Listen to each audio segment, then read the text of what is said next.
Welcome everyone to Cisco Canada's Virtual Kitchen live show.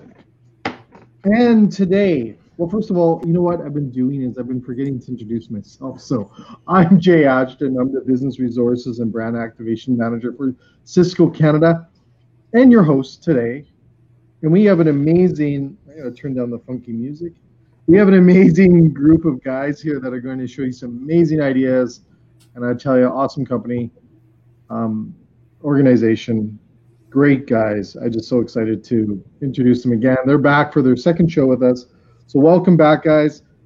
So glad you're here. And Dwayne, Matthew, I'm excited to see what you guys are going to show us today when it comes to beef and ideas. The last show is I still talk about it. It was 6 weeks ago too. But great stuff. So welcome. Thanks, Jay. June. Middle of June, I think. I know. I was looking at it. It was like 6 weeks ago. Wow. Yeah. Time flies, but we were talking a little bit earlier, and as our industry evolves, it's real positive that Cisco continues to share information and guests weekly, monthly. The times continue to evolve, and these are wonderful opportunities to speak directly to those operators that are truly looking at having themselves stand out within their area, and these are good conversations to have.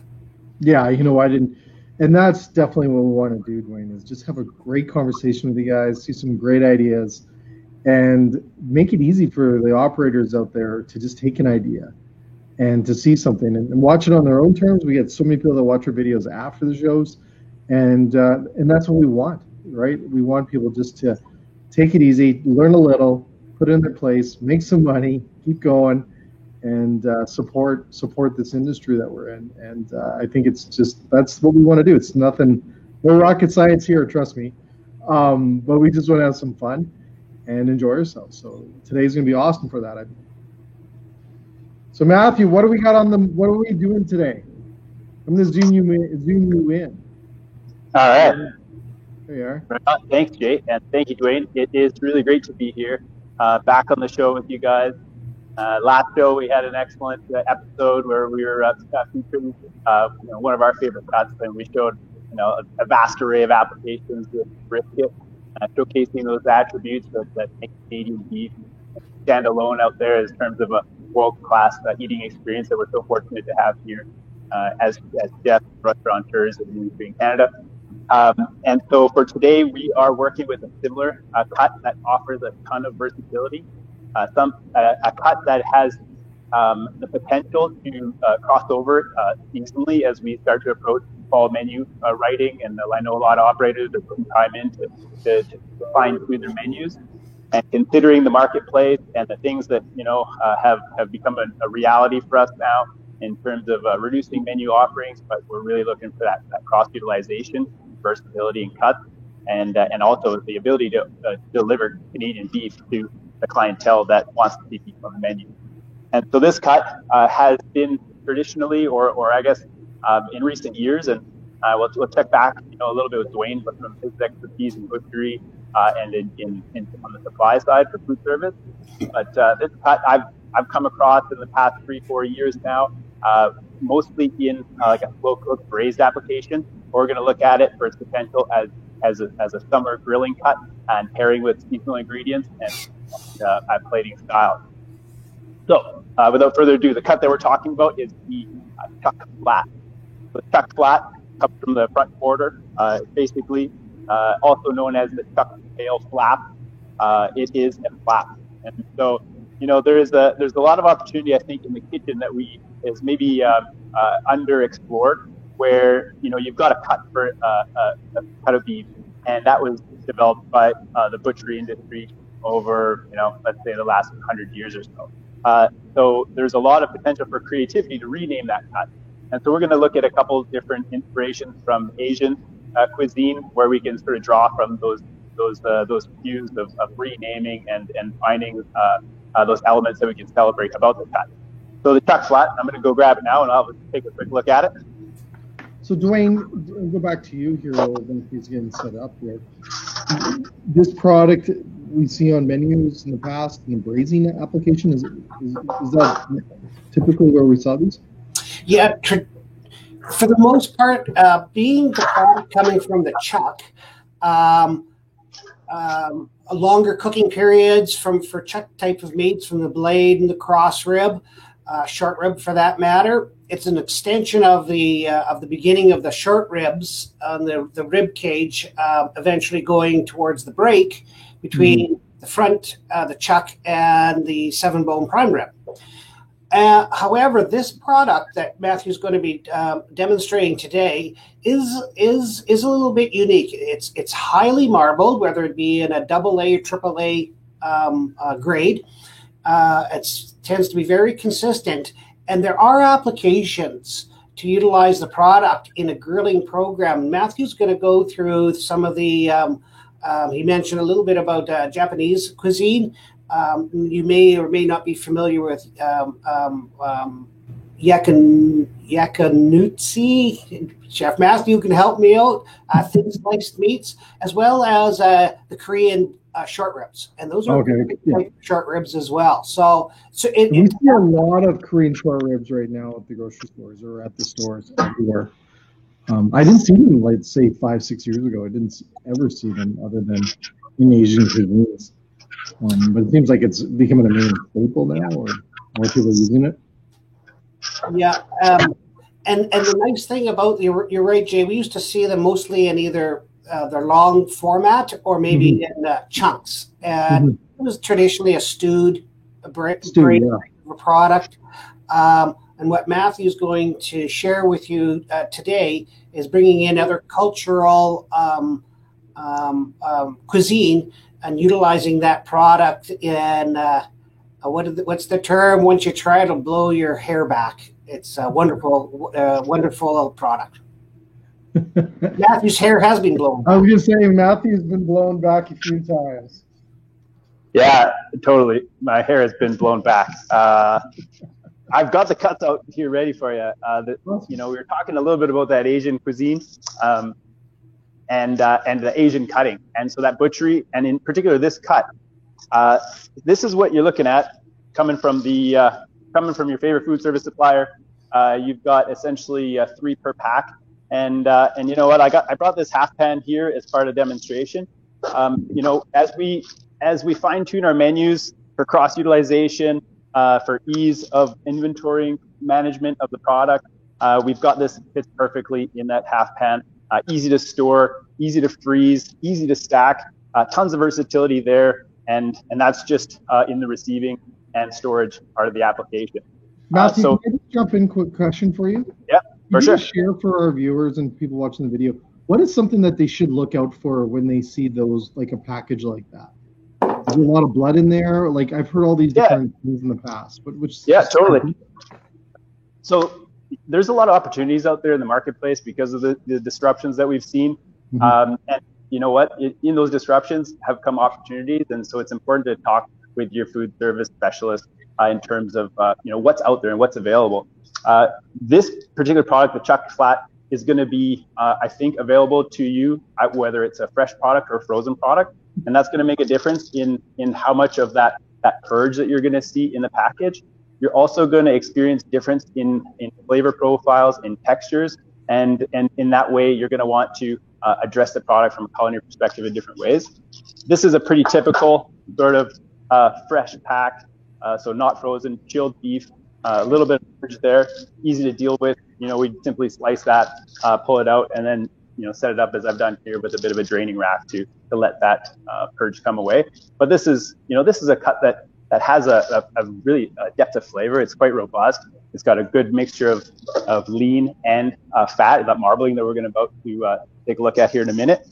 So the amount of age on the product is going to have some factor in terms of that flavor profile too. So it's a cut that can take some age, but you're going to want to make sure that it hasn't been overly exposed to age prior to freezing. So keep those things in mind when you're speaking with your food service rep to make sure you're getting exactly what you're looking for. Matthew, what would you say is the max age on those? Did you max out? I'd say up to 28 days of age is probably on the high end. something that's got probably a maximum of 14 or so would be the idea. Okay. Yeah.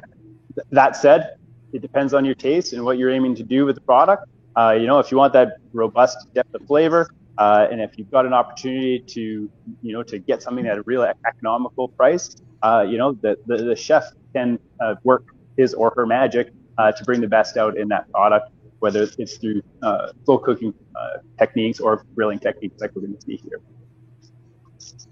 Cool. I'm excited. Right on. So a little bit of a closer look here.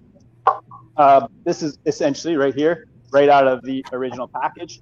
I've prepped up a couple here just with a bit of work in advance to showcase a few different moves in terms of cutting. I'm going to demonstrate here how easy, how quick, and what great yield you can get out of these, because they are just simply beautiful bricks of lovely Canadian beef, and super versatile. You can see here almost really no work needs to be done. A little bit of connective tissue here where the cut lines up with the ribs, and then a little bit of outside exterior connective tissue, very light and easy. You're going to want to make sure the person on your team feels comfortable with the work, with the knife work. Make sure they've got a sharp tool handy. So a nice little boning knife like this with a bit of flexibility is ideal. Make sure it's sharp. Make sure they know how to use it. And especially these days, like one of these things I've noticed about our community and our culture, and even in the kitchen, and you see people that are working, and there are new pressures. Everybody's wearing masks. I'm not wearing one, but we're socially or physically distanced here today. But there's added stress. So what I've noticed is within this culture, there is actually increased love, increased support, like increase of like that sort of neighborly friendliness that I think industry is actually increased in height right now. Back to the beef, chef. Here we go. So you can see that lovely attributes there, that marbling that we're about to reveal a little bit closer up. Really easy. I'm going to start on this side here just to address a little bit of this connective tissue. And again, depending on your cooking method, that's going to determine how much of this you want to or need to actually remove. So if you're doing some of those like longer slow cooks for that fall seasonal winter menu, a lot of this is going to break down and actually add to the quality of the eating experience. And so maybe even unnecessary to remove that for something that would be more for winter. But because we're going to do a quick cook, a quick grill on these, bring out that beautiful tenderness, that juiciness, the marbling and the flavor, then we're going to have a chance to eat that and not maybe run into a little bit more of this more thicker connective tissue. But did I spend 10 seconds there while talking about it to clean that up? That's about all you need to do on that side. Something to keep in mind too, my sous chef here, Jeff Cameron, he pointed it out. You can see these are essentially a mixture of connective tissue and fat, and that's like structural to the chuck flat. And so if you go too deep, which we tend to do as chefs, we want to clean it up to perfection. If you end up going too deep, you're going to kind of expose this cut to a little bit of that flexing, and maybe a little bit less structurally secure. So you're going to run into some issues in terms of your grilling applications, or how long or how big your final portion is going to look like. So we'll go back to this side here. That's our connective tissue. This is probably the place where you need to do the most work, but with a decent sharp knife, taking a bit of time just to get in and under. And you don't need to go too deep. This is really also more of a bit of a chef's fussiness. You get a little bit. A lot of chefs go right down, right? Like, yeah, pretty fussy. Yeah.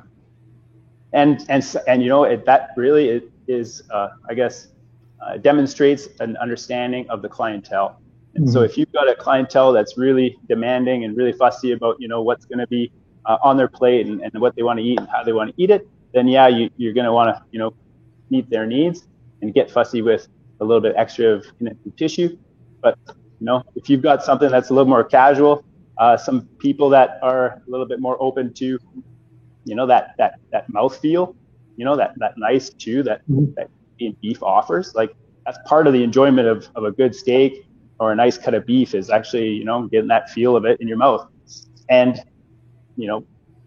between cuts all across the carcass, that's one thing to be celebrated, which is the difference in those textures and mouthfeels and flavors and levels of juiciness and, you know, sweetness or depth of flavor, earthiness.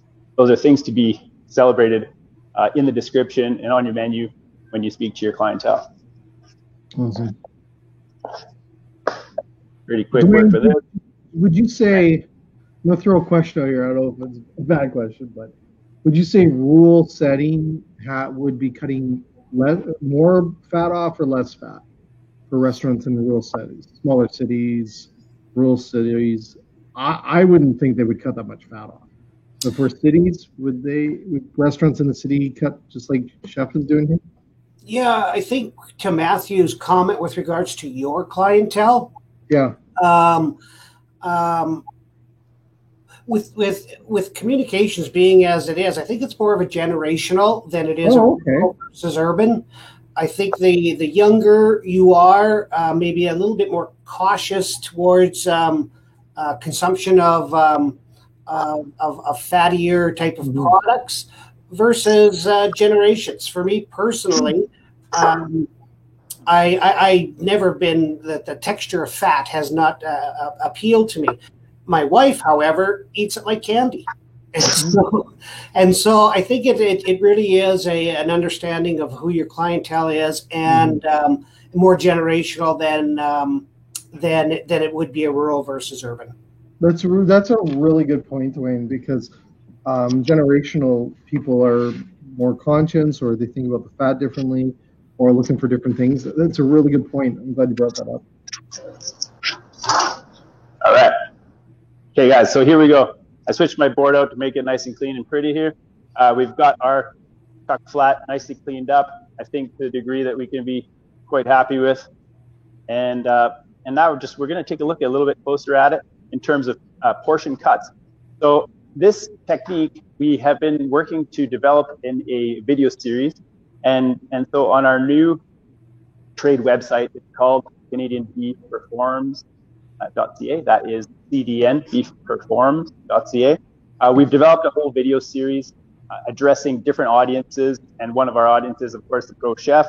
We've got pro butcher, and we've got consumer videos also, but a really nice growing catalog of pro chef videos. And so this is essentially what we're calling our pro chef series and the Menu Max. So the Menu Maximize is going to show multiple options with the cut. And so our concept today is really to explore that Menu Max approach with butchery, with menu integration or application. We're going to take a closer look here quick at this cut. And so, you know, to build some nice portions like what we're going to showcase here today, I might just go ahead and cut this right in half here to start. You're going to see that nice grain, that nice marbling. This cut could become quite easily 2, 4.5, 5-ounce portions, showcasing that beautiful marbling. Those are going to grill up nice. We're going to have a couple examples of that ready to show you for plate up. So what would that grade out at? Double, triple? This is a classic AAA marbling on this cut. You know, that marbling is beautiful fat that will essentially baste the beef as it cooks. And so that fat loosens up in there. One of the attributes of Canadian fat, that beautiful, you know, firm, white, fleshy fat. So that as the heat is applied, that's what bastes internally the steak that you're eating, like these beautiful chuck flat steaks right here. Man, so we get a couple of steaks there. Another, you know, cut that we've been looking at lately, which is inspired by Japanese cuisine. And so Dwayne was mentioning the yakiniku. Yakiniku is actually the cooking method, Japanese term for grill and meat. So grilled meat, yakiniku. And so we've learned a lot from their butchery technique in terms of a thinner sliced product, a smaller portion size, a reduced portion cost in that way also, but really an appropriate amount of beef for a plate to keep menu prices where we want them to be, but also add that flair of the exotic, the flair of that Japanese cuisine. Those folks that are making their way out to the restaurants right now, they are, you know, a younger audience.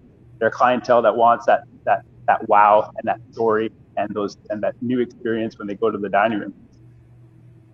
Oh, blown away. So, yakiniku, That's a thin cut, thin slice style. And this can be really simply prepared. There is an opportunity here to do some marination. There's an opportunity to just simply straight up grill. I'm kind of, I guess, a bit of a purist in terms of how I like my beef. Some call it sort of boring, but I think the beef tastes amazing. Basically with a little bit of salt.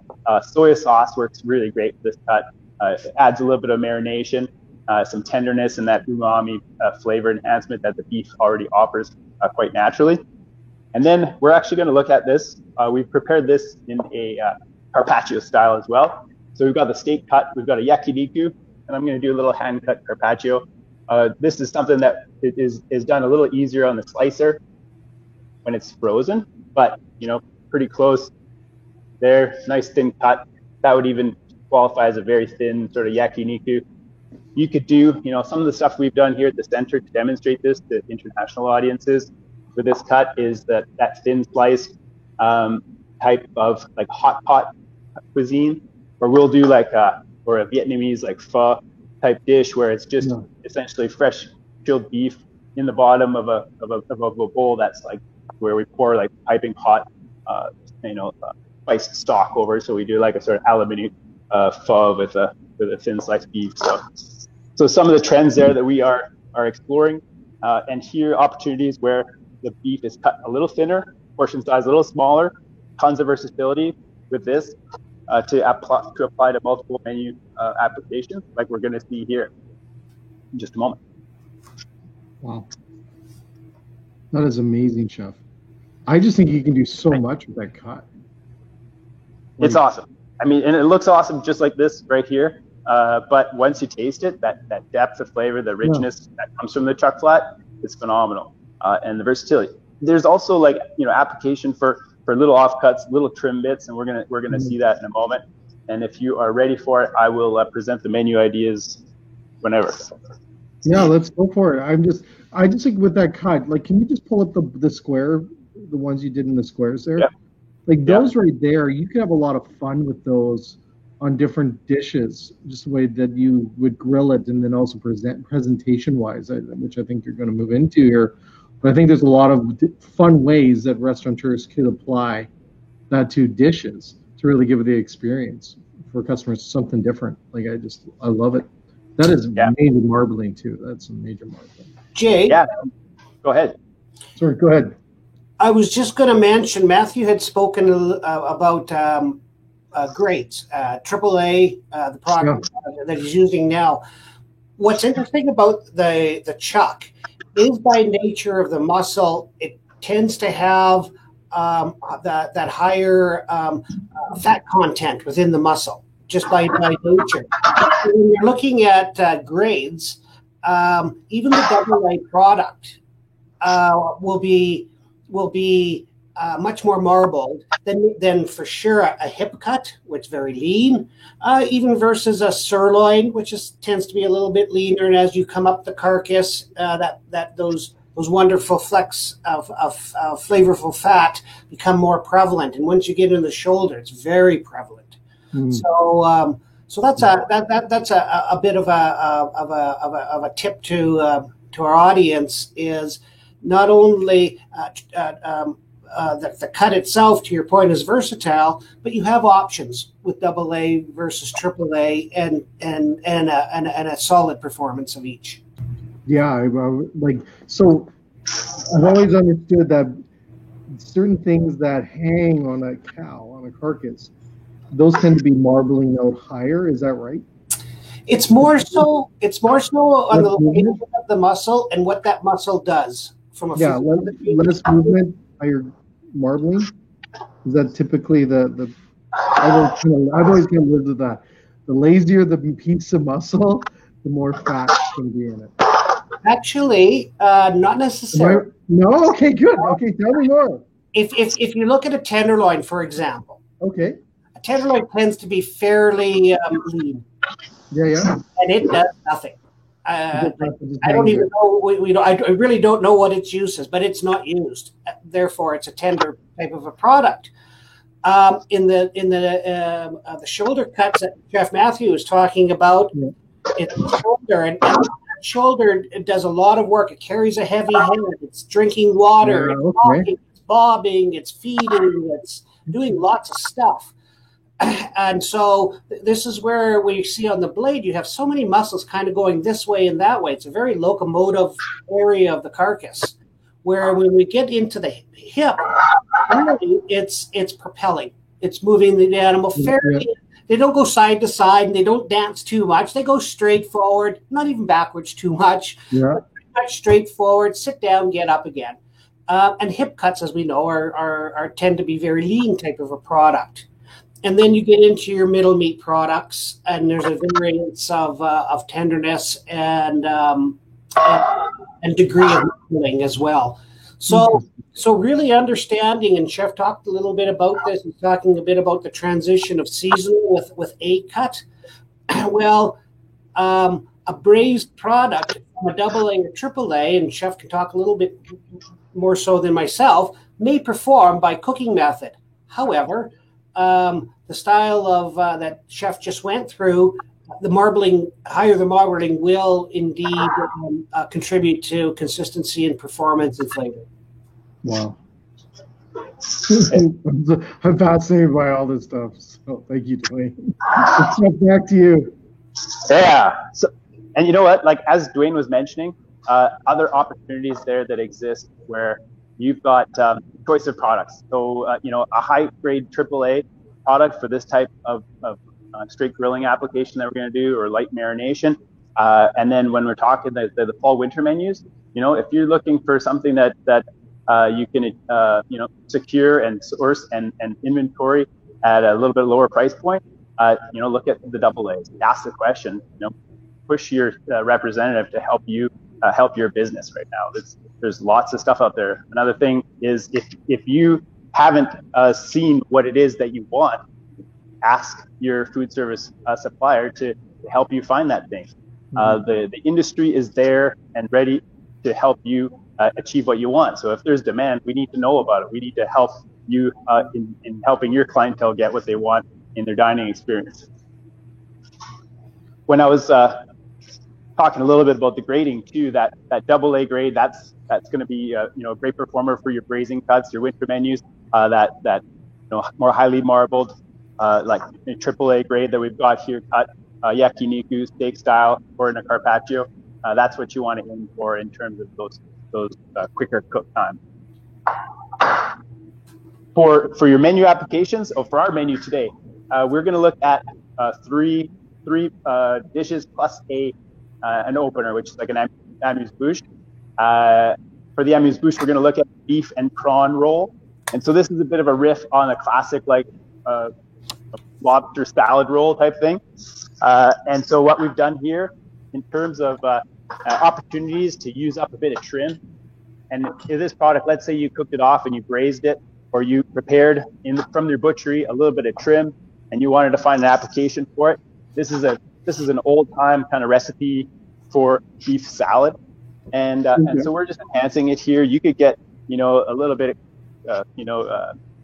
add some excitement, add some local flavor profiles. You want to use Canadian lobster, you want to use Dungeness crab to elevate it a bit. This could just very basically be a beef salad straight up. Well, what we're looking at here is a little bit of that braised beef, cooked it out low and slow, a little bit of trim.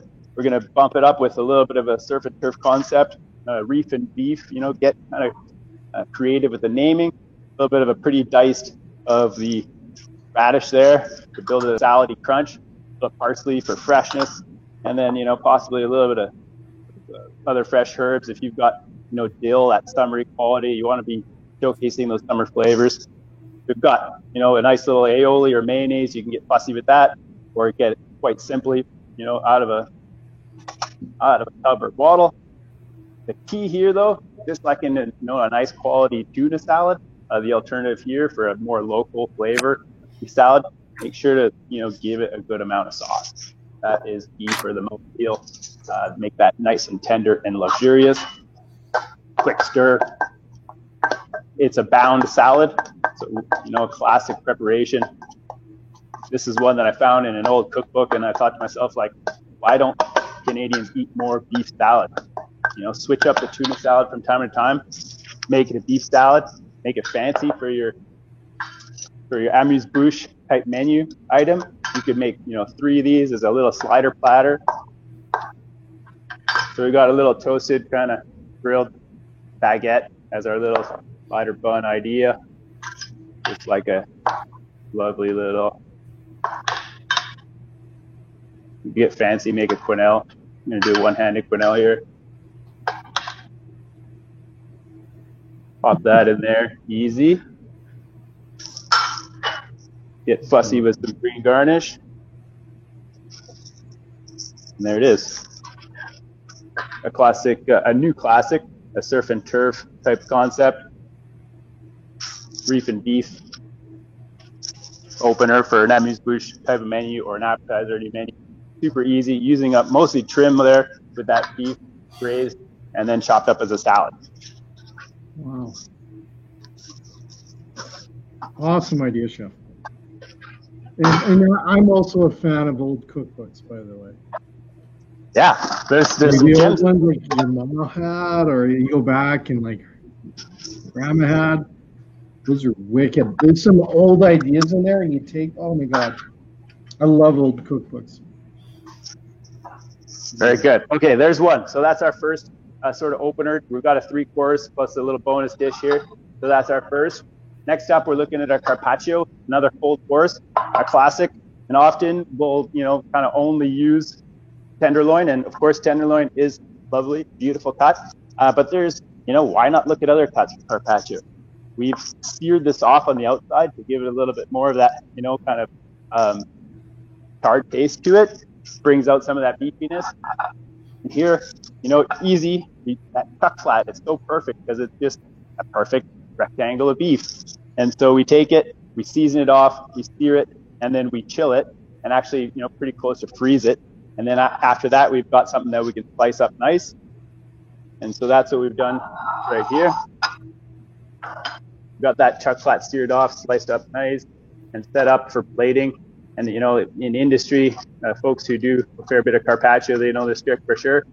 For those who are, thinking about getting into carpaccio, well, here it is. You can stack these, 10 high, 20 high, depending on what your service requirements are. Stock them close to your line in your line freezer.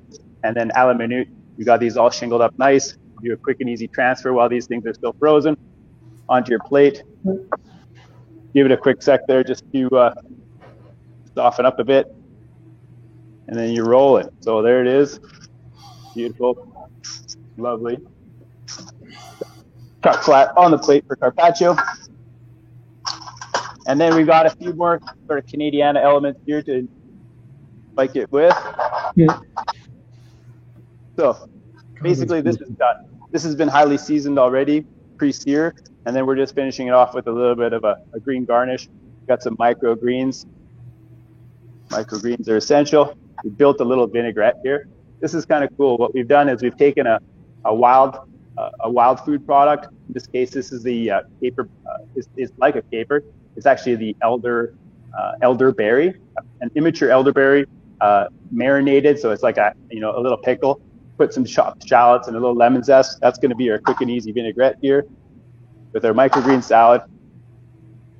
Just that nice and easy. And Chef, you just did a vinaigrette with it? Yeah, exactly. That vinaigrette's just in there.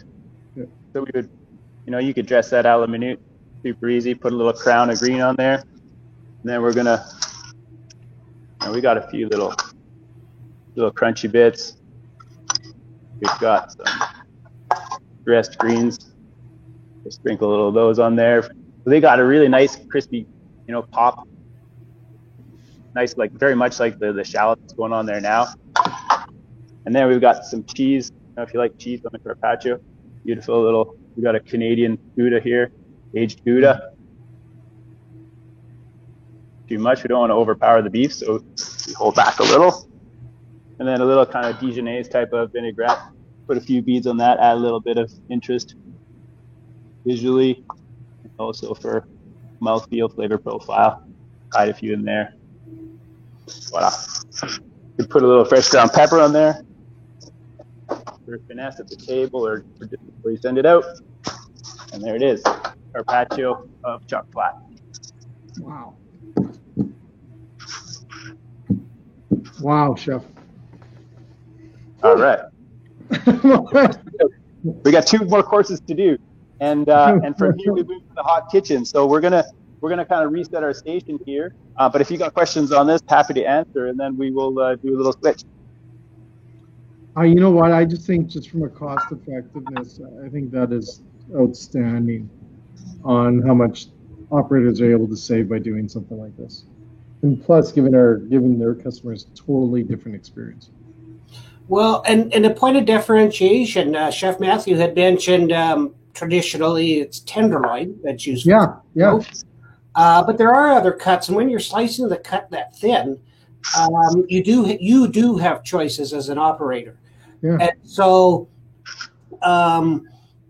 thinking again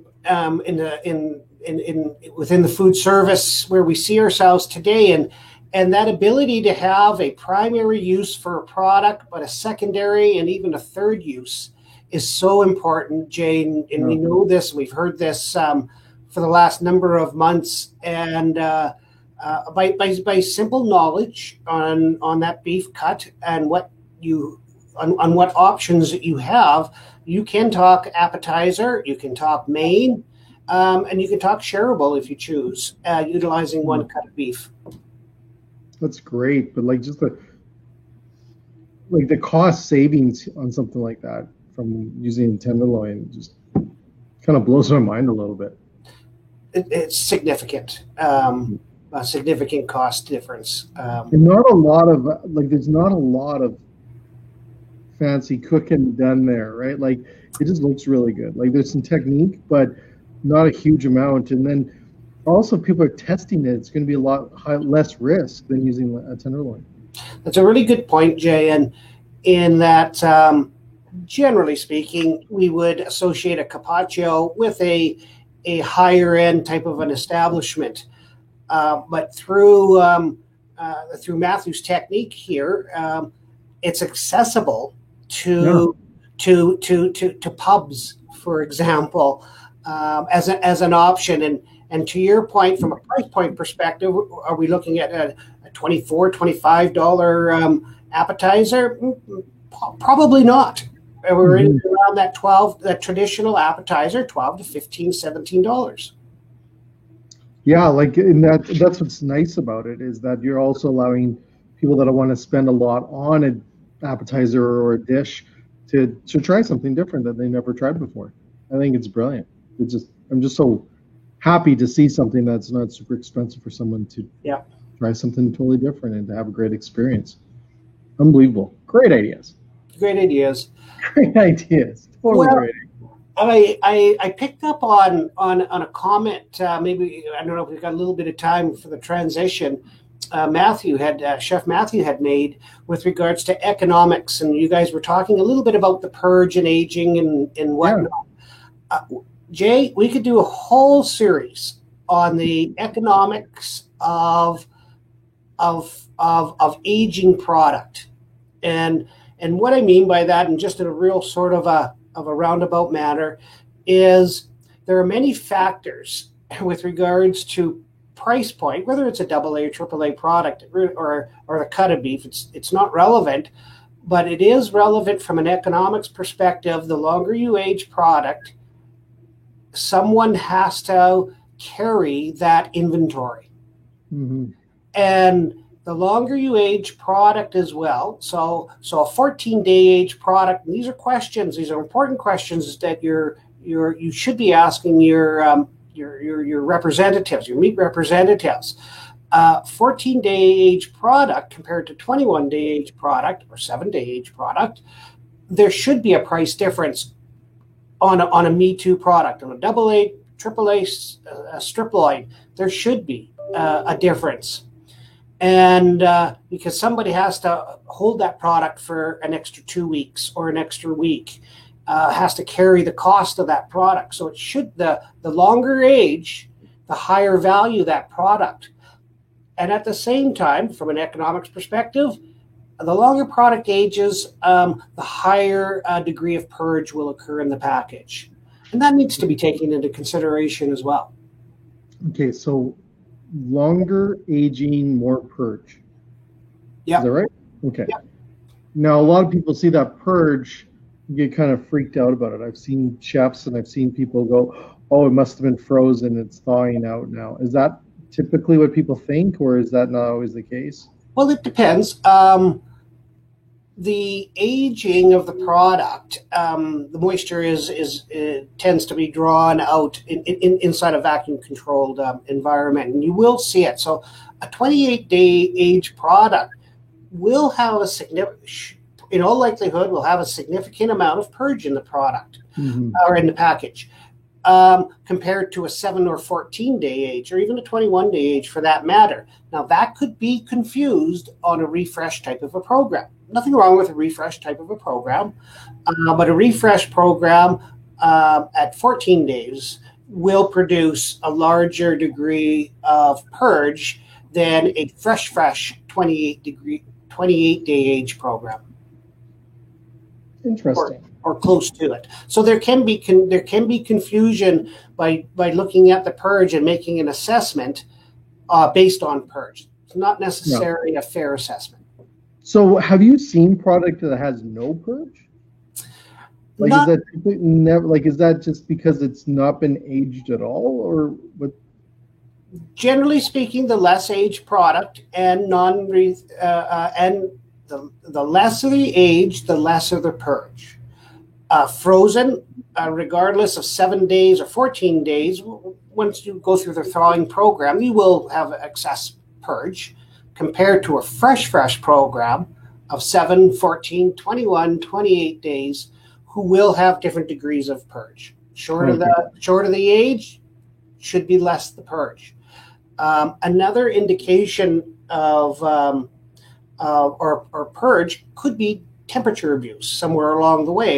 If the meat in transit was warmed up a little bit, that can contribute to increased purge as well. Interesting. Now, is there anything? Okay, I can talk all day about Matthew and see if he's ready. Matthew, ready? Yeah. No way. Yeah, I forgot we had a chef. So go back to you. Sorry, Matthew. No sweat. Yeah, thanks for coming back to us. Thanks for giving us a little moment to get set up. We're actually going to take you sort of behind the scenes here on the line of the Center of Excellence. We're going to continue to cook 2 dishes with the chuck flat that we've been looking at from the cuts that we've produced. The yakiniku, grilled meat in Japanese style cut, so thin meat. This is actually a tradition that was brought to Japan, or a culture of eating grilled foods in Japan, brought via Korea. And so the Japanese embraced it. We're embracing it from the Japanese. Interestingly, like, there's an exchange here that's happening. And of course, in Japan and Asian countries, they're learning how to enjoy Western style grilling. And so they're recreating like the big, thick, juicy steak experience that we know here in Western Canada or across Canada, and that culture of eating thick steaks. What we're going to show you here and how to add that romance to your menu is that yakiniku slice, which we've marinated in a bit of bulgogi. So like a really easy, very available bulgogi sauce. So this has a bit of that enzymatic marination that comes from some fruit, like fruit juice or fruit puree in the bulgogi. People can make their own version of this in their shops, or they can find it available through food service operations. It just adds beautiful umami.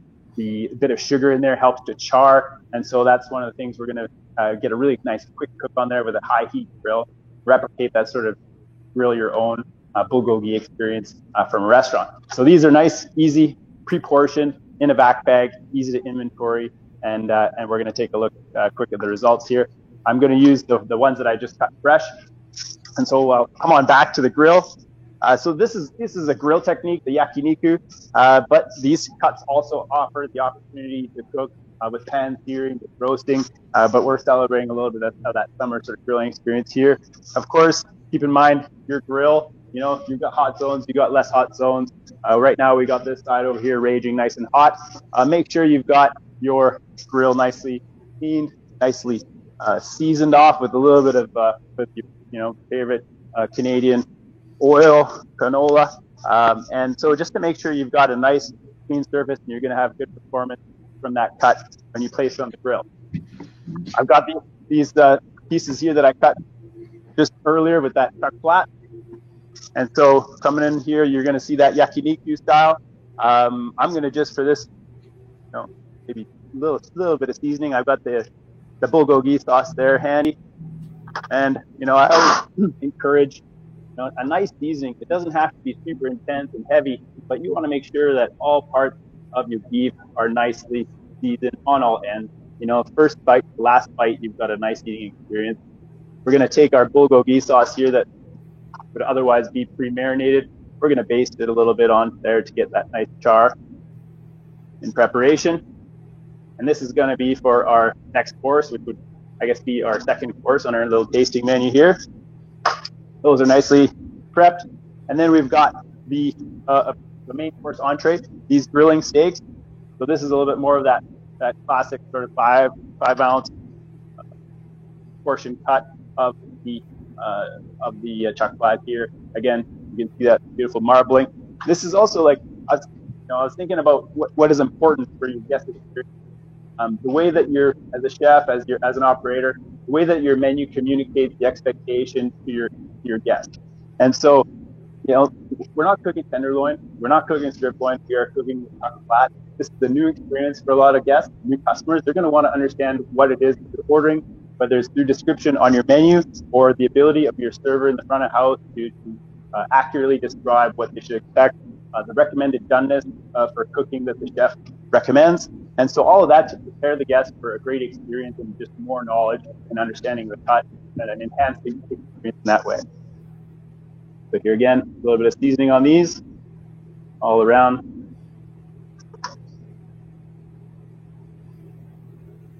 Chef, some people rub the seasoning in. Is that just a preference? They love the which? The seasoning in, like the salt, like the seasoning. Do you see people doing a lot of rubs that way, or just typical salt and pepper? For sure. There's so much, there's just a ton of opportunity to make your own classic. You have your own house spice. You have your own house steak spice.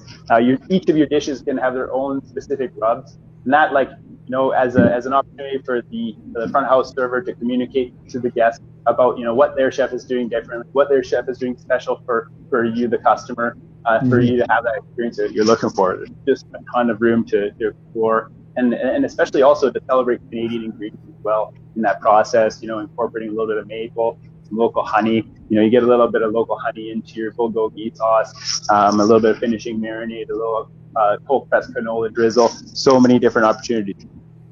Here's our cut. We're going to strategically place it down on our grill. I usually like to kind of set it up there, a little bit of an angle, helps you remember where you're marking. You can see that we've got good heat there, it's sizzling right away. And we're going to get these going. I'll typically start off with especially for a cut like this, where you've got a little bit more connective tissue on some areas or a little bit more fat. You want to address that, and the heat will address it. So if you've got an opportunity, you decide what's your presentation side, but you're going to also want, let's say, I've identified this as my presentation side, but I'm also going to want to make sure I hit that to give it a little bit of that heat kiss that's going to help to reduce some of that fat, make it crispy, make it delicious, and add to the flavor of the final product.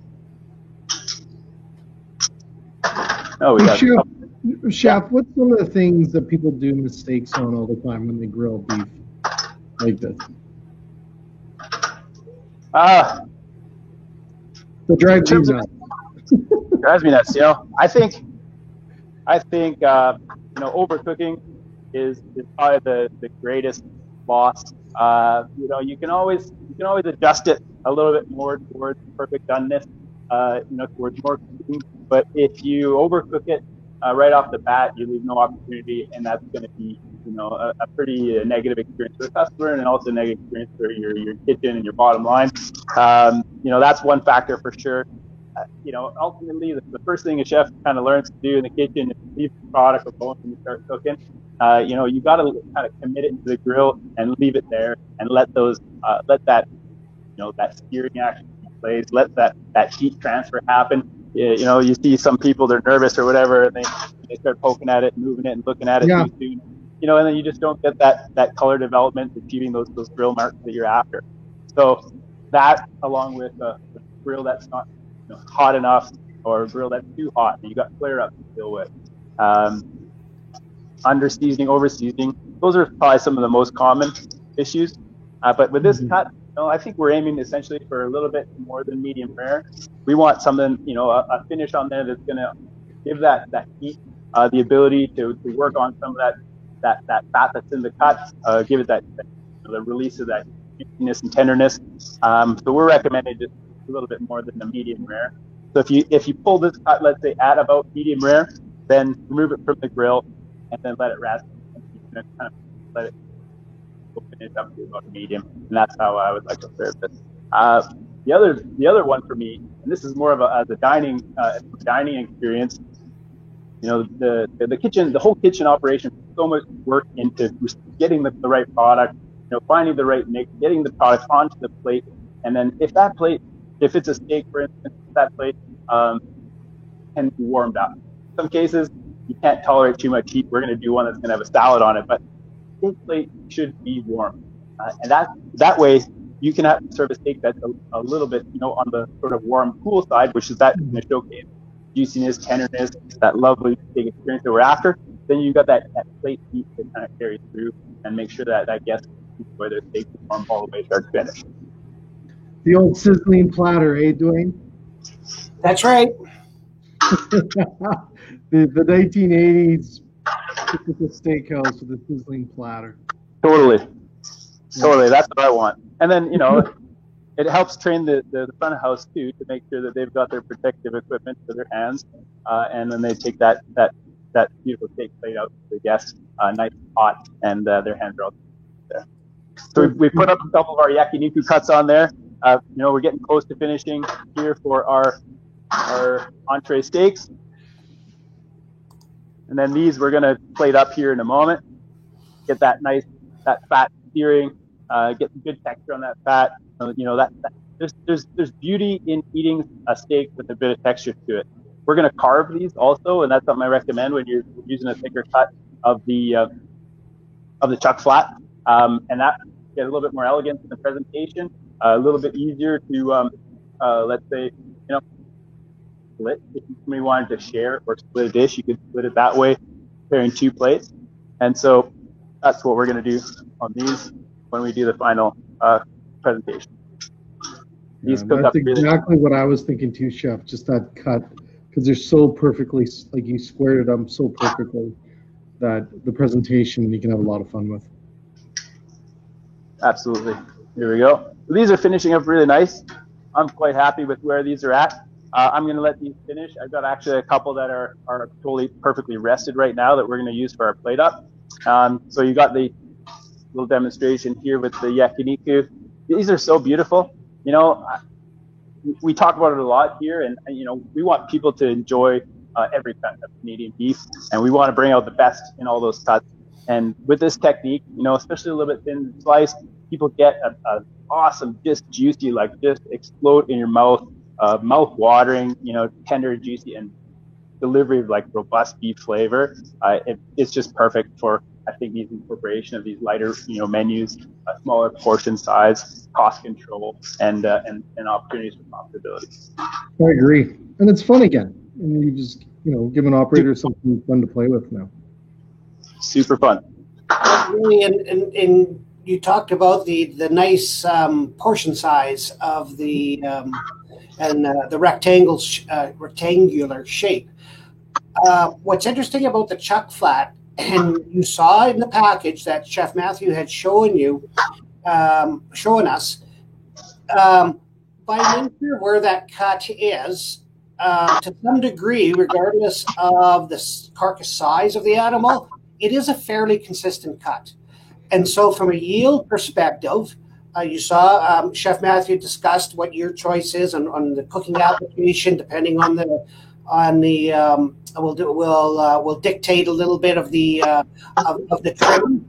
But the point is that it is very consistent, whatever you choose. So from a back house perspective, you have the ability to have a number of individuals trained because the product is so consistent, rather than risking an individual with less knowledge or counting on an individual. And what do you do on their holidays and days off? So it's a very consistent product as well from a size perspective. Yeah. Which is awesome, and you need that nowadays, right? With the experience in the kitchens and a lot of younger chefs and stuff, you need that. Absolutely, yeah. We're going to go into a little plate up here. Here we go. All right, so next up on our menu, we've got what we're calling here a Bulgogi Power Bowl. Okay. So we set pretty easy. Go to the entremetier station. Build the entremetier, the vegetable work in the professional kitchen. Got the bowl coming over down the pass. An easy portion of a lovely jasmine rice here. If you wanted to get a little bit creative in terms of Canadian products, you could incorporate wild rice, of course. You could build a bit of barley in there. Over. And just make it more powerful. Here we got our jasmine for the classic Asian style. So a little bit of jasmine rice, voila. We've got some freshly grilled enoki mushroom. A little bit of love there. We got a nice bit of choy, a little bit of baby bok choy type. Go. A little bit of pepper for color. It's really something. Chef, how long have you been a chef? How long have I been a chef?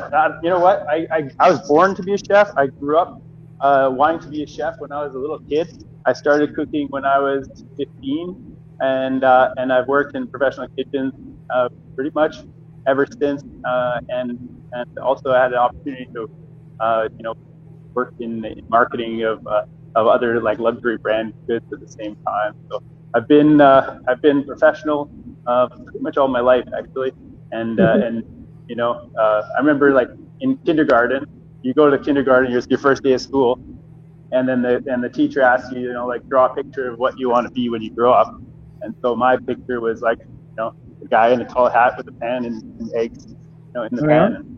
And so I was like I was pretty set in my direction from a really early age. What were you doing?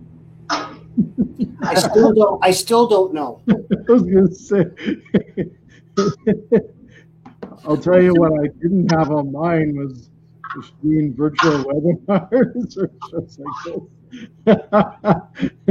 We didn't really know what the world looked like that long ago, but that's all. Why I asked you, Chef, is just you can tell the experience you have and the professional you have shows in all your products and dishes. They're just beautiful.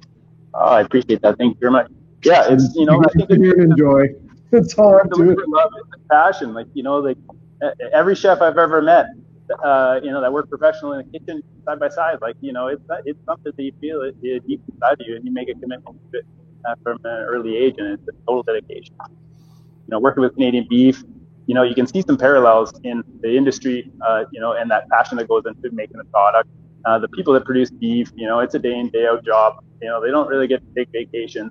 They got to get up and feed their animals every day. They care for the land. They care for the product. The industry delivers a super high quality product. It is just a work passion, and you can taste it, you can feel it. Mm-hmm. We're plating up. This one, we've got the Bulgogi Power Bowl here. We got our Bulgogi strips ready to plate up. You can see how beautiful they take that char. You're going to get awesome flavor from that little bit of sugar that's in there, a little bit of fruit juice, apple, pear, or whatever. You want, you can get a little bit more saucy on there, give it a bit of a final glaze as it makes its way to the table. It's going to be beautifully melted out there. And then, a little Asian pizzazz, a nice bit of umami richness from the sesame seed. And a light, healthy lunch, a nice little dinner entree for folks that want beef, enjoy beef, love it. And then they're going to get a nice portion here. And they're going to get some vegetables and a nice balance and save some room for dessert. It's beautiful. And easy. You know what? I'm going to say this, and I probably will shoot myself in the foot a little, but when I was before I was doing this, I was traveling a lot and I'd see different dishes. Chef, maybe you want to comment on this, but do you believe in different parts of the country? It's like an artist, right? Obviously, you know, where the artist, you can tell a painting without even looking at the signature who painted it if you really are in the industry. And I see different chefs from across the country. Like your dishes are very Alberta. Not saying it's bad, but they're very Albertan dishes, and they bring that certain look that I would see, especially Calgary. It's very Calgary looking dishes, and I find it fascinating and exciting. It's not wrong or right. I'm just excited because I go to Toronto, I'll see it a little bit different, and it's funny because I see that Atlantic Canada, way different, right? Which is exciting. That just shows the diversity we have within Canada and all these amazing chefs and ideas and everything. But I love it because I just look and I go, man, that's totally a Calgary, Alberta, beautiful dish. And, and I think that's where people come in and go to restaurants and can have these bowls or different dishes or different recipes and get a completely different experience that they would have had at home if you had the same dish, right? I think that's totally, and so true. And you know, I feel like, you know, the inspirations that come to a menu from a chef's background, and also for the taste of the clientele, like, you know, here in Western Canada, and in my personal experience, you know, I've been enjoying and celebrating and you know, sharing Asian cuisine inspirations with like my family and with my friends, and then through my cooking professionally, and I think that culture of that integration of the Asian population here in Western Canada is deep rooted, and it goes back, you know, when I was a kid and going to like my first like Chinese buffet experience. Yeah. Amazing, you know, beautifully prepared, shiny, colorful foods, and, you know, getting super excited about that, and then, you know, recreating it in these presentations that are a little bit less, you know, usual in terms of an Asian plating, because usually Asian cuisine is generally like a shared sort of family style experience. But, you know, bringing the elements together in a plated concept, the flavors are there, the textures are there, the colors are there, and so we're sort of, you know, piggybacking off that, you know, that established formula that's been super successful in the restaurant industry here in Western Canada for so long.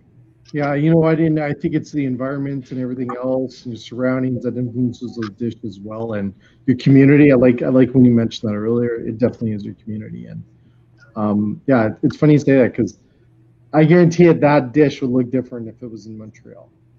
And if it, you know, like, not that it's bad, I think it's so cool that it's influenced by your environment, your people, your history, and everything. And I love it. I think that's the beauty about all these things is every time you see something, it's a different experience or different. You could have that bowl, 12 different kinds across Canada. Each time's going to be a different experience. And I think that's the beauty of this industry, eating out and seeing chefs create their masterpieces and stuff. I love it. I think it's just fascinating. Because nothing's worse is this in those corporate places that do the same thing over and over again, and it's going to look, but you lose a lot of that essence that you see like today, I believe. Sorry, yeah, and, you know, it was a good dissertation there, Jay. And I totally agree. And it's actually a source of inspiration for the culinary team in an operation. And so when you can get the minds, the hearts and the minds of the team behind the dishes that you kind of come together with, to prepare and to share with your clientele, you know, that's an experience that you can taste. The server that picks up that plate and takes it over to the guest is confident. They deliver it with style, you know, with, you know, a smile, kind of it's a complete experience. And that's what we do. We provide experiences, and we put that labor and that love into it to make that happen. Yeah. Love it. Okay, we've got our last plate here. So we're going main course, and we had a chance to look at the grilling of these steaks. So the Japanese, they call this cut the chuck flat. It goes by the name of the zabuton. Zabuton, Z-A-B-U-T-O-N. Zabuton in Japanese is actually the name of the little pillows that you sit down at when you go down in like a tatami room and you sit down in a little Japanese traditional eatery or in a living room. So that's like, the Japanese sofa. So the zabuton, because it's relatively flat, because it's not a big tall pillow, it's just a little flat. The chuck flat is actually named zabuton. So, a little bit of a creative opportunity there when it comes to building your menu and naming your dish. Zabuton, source of inspiration there potentially. I'm going to use a nice big entree plate here. And this is going to be light and fresh and summery. This plate could probably take a little bit of heat, but it is a little bit more on the fresh salad side. We're going to plate up a little bit of some edamames. Got a little edamame. We've got some carrots, some of those enoki mushrooms, put a little bit of heat, those bird's eye chilies. I was actually in Chinatown on the weekend. I go in and I'm like, I could buy a little bit of dim sum made at the dim sum wholesaler, and the ladies there, kind of guiding me through her selection of stuff. And then she has a special sauce, and I bought a big jar of the special sauce for the XO sauce from her. And then I was telling her, I'm like, I like this special sauce, this XO, but I kind of want a little bit more heat. So she gave me this tip, because I like these like bird's eye chili peppers, those little Thai style peppers. And so she tells me, well, you know what I do, and my husband, he likes it a little bit more spicy, so I just keep those bird's eye peppers in my freezer. And so whenever he wants something, I just chop up a little like fresh bird's eye pepper and put it into his dish, and then I keep mine. So guess what? Now in my freezer I have a little kit of these little bird's eye peppers. And I'm like, perfect, very fresh. It's got that bright citrusy sort of floral quality of peppers. The options with the chuck flat, like we've been seeing, basically unlimited, different portion sizes, different applications. The winter menu type that we were talking about, just wanted to show you how easy that is. We've got one here, that little steak cut. It's been in the bag here. We've been cooking it at 64 degrees Celsius. You can go short or long. If you do go short, then you're going to want to carve it out and make it something that's a little bit more steak style presentation. If you go long, let's say overnight, 24 hours or longer, then you're going to have something that's a little bit more fork tender, a little bit more like braised. So that'll give you that that easy sort of melt in your mouth eating experience. Otherwise, something that you want to do is just carve that out. But I wanted to show you there. We've got an ice bath here to kind of recreate that setup. You take that out of your sous vide bath, shock that down into your ice bath. It'll cool it, and then you can inventory mise en place it and keep it in your cold storage for 2-3 days on your line, no problem. Another option, moving into fall and winter, celebrating summer here while we still have a chance, a few more weeks, and making a dish with a fresh type salad. You got a little vinaigrette in here. This is like a rice wine vinaigrette, pretty easy stuff. One of my peppers there. Okay. Put a little bit of arugula. You could use different greens. You could use them brassica type, mustardy greens. Got a little bit of a vinaigrette in there as well. A little bit of oil, kind of set that up in advance. Easy to do. So I season that just a touch. And easy plating here. You know what? I've got a couple other elements in my salad. Celebrating that summer, I got some grilled peaches, some warmed up heat-kissed grape tomatoes, and then a little bit of a fresh corn to give it a little bit of freshness and taste. I'm going to put that in there as well. This is really like a lovely summery mix of flavors, presentation, textures. It's like an August dish, chef, because you got a little corn there going into the fall. Yeah, exactly. It's an August dish. It is, it's almost like a summery succotash kind of inspiration here. That's awesome. If you wanted to get into, we got a little bit of puree. If you wanted to do a bit of a little bit of squash puree here, we can set up. Summer squash right now. This one is like a kind of a yellow squash, but we've got, I don't know if you've had a chance to check out the zucchinis these days. You can get the most delicious zucchinis at the supermarket. Right now, I'm eating a lot of zucchini at home just because it is peak of the season. So, consider all those, elements when you're building your menu. What's in season? What can you get? Ask your supplier and say, hey, what's a good price? because sometimes the quality and the price are actually simultaneously attractive. So you might have opportunity. Yeah. You know what, Chef? We talked about this the other day about menu fatigue, and it is so critical right now that people are looking at innovation and ideas and changing their menus. And Dwayne, we were talking about this earlier, is how fast these LTOs or specials or ideas that you're putting into your menus are coming in and out nowadays. You got to be way more fluid and changing things up all the time. So using ingredients, like, I just love it. Just changing it up, like, which is a beauty. And I think we got to look at it that way, because we really haven't had that opportunity in the past. We had to kind of stick with the menu, and then you're good for that season. Or if you're lucky, maybe like most restaurants, once or twice a year they changed it. Not the word though. It's more changing, more flexibility, more ideas like this. I think it's awesome. Get a little fussy with the microgreens, and then we have our plate up. Beautiful. If you like cheese, we also have some cheese. You know, you could get a nice, like, fresh made local mozzarella. Go with that beautiful fruit. Give it a little bit extra moisture. Also brings kind of some pretty neat color to the plate.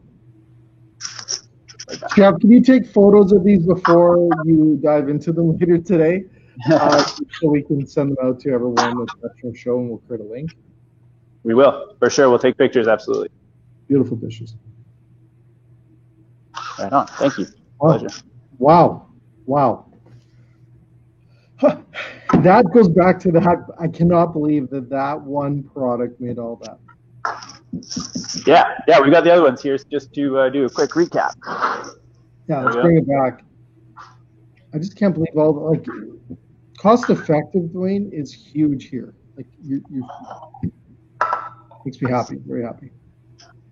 So for those just joining us, we've got 4 courses essentially on our beef tasting menu here today. We've got our surf and turf or reef and beef, type of salad roll. So we've got braised beef, very basically cooked. We used up the trim on that. From our chuck flat, we put a little bit of fresh poached prawn and bound it up with a little bit of mayonnaise in a toasted crusty roll. We have over here, this is our chuck flat carpaccio. So basically super easy to do, a little bit of cleaning on the chuck flat, almost very minimal. And then we went to a quick sear, nicely seasoned, seared, frozen, sliced, and plated up in that sort of cool rectangle style there. Easy, shareable. I like eating carpaccios to myself. I can crush a carpaccio pretty quick. I just love like that natural, pure taste of the beef paired with a little bit of char on the outside of that cut. Then we moved into a third course. Essentially here we've got that power bowl. This could be a light lunch, or a pretty substantial lunch, or a nice light dinner for, featuring that Asian influenced bulgogi. So easy, quick marinade on the chuck flat. Finished off with a little bit of a kind of a sweet hoisin type glaze, and served over jasmine rice with some seasonal veg. And then we moved into like a main course salad entree. Very summery, like you said there. That's like basically a prime time August summer dish. I love eating lots of greens with my beef. I like to eat lots of beef, but I also like to eat lots of vegetables too. And here we've got charred peaches, lightly heat kissed tomatoes, and a little bit of fresh mozzarella with some summery veg, kind of succotash style there too. But when you've got that kind of char on the chuck flat or on any nice cut of beef, you can really play with that sweetness in terms of that contrast with that kind of bitter char and a nice sweet flavor. So I think it's, in terms of a summery salad concept, is kind of on the mark there. Wow. And then just think the cost save. Like, I just want to go back to cost just because it's so relevant right now, and a lot of operators are thinking about that. But there's just so much money here to be saved and made off of some pretty amazing ideas. Yeah, cost and efficiency, like we talked about, receiving the product, the storage of the product, it freezes well. Multiple great opportunities, whether it's AA or AAA applications for kind of traditional braising, slow cook concepts, or here in the premium like AAA cut where you can do some quick grill cooking. The chuck flat works awesome as a steak, as a thin sliced yakiniku type bulgogi style, in a carpaccio, thin sliced, and even as a braised, trim utilization. You can make all kinds of stuff. You could make little spring rolls, little empanadas. Here we went a little bit fresh and summery with the riff on the lobster roll as a beef salad roll. Beautiful. Outstanding, chef. Yeah. Thank you so much. Yeah, it's a pleasure to be here, and you guys are doing great work, promoting Canadian products, supporting Canadian producers. Chefs, they need inspiration. Sometimes they're like, oh, the well's kind of dry. I need a little bit of a top up on some ideas. Tuning in the channel and speaking with representatives from across the country, just to kind of refresh the ideas and kind of get back into charging into menu development and application. And something like the chuck flat really gives you opportunities to make it easy cross utilization, lots of options, one product. Awesome. Thank you so much, Jeff. All the hard work. You guys rock all the time, and just can't thank you enough. Thank you so much. Awesome. A pleasure. Thank you for having us. Dwayne, last final words. Go get some beef, barbecue, grab a chuck, make some amazing dishes. Thank you so much. As to Matthew, he mentioned we have a few weeks left of summer. I hope, Chef, we have a few more weeks than a few weeks. But I will enjoy fresh lunch today. Thanks, Jay, for everything. Yeah, no, thank you. And more people can go to your guys' website. Go to the other one that Chef was talking about earlier, the CanadianBeefPerforms.ca, CDNBeefPerforms.ca. Awesome ideas there, and you guys are just killing it. So thank you so much for being on our show today. I really appreciate all the hard work that went in today, and I know it takes a lot to prep all that. So thank you so much, Chef. It's our pleasure. Thanks to our team here, Chef Cameron holding the camera. Amazing. Yeah, amazing camera guy. Awesome stuff. To everyone else, we're going to continue bringing shows like this. We got another show tomorrow. Then we're back next week for another 3 shows.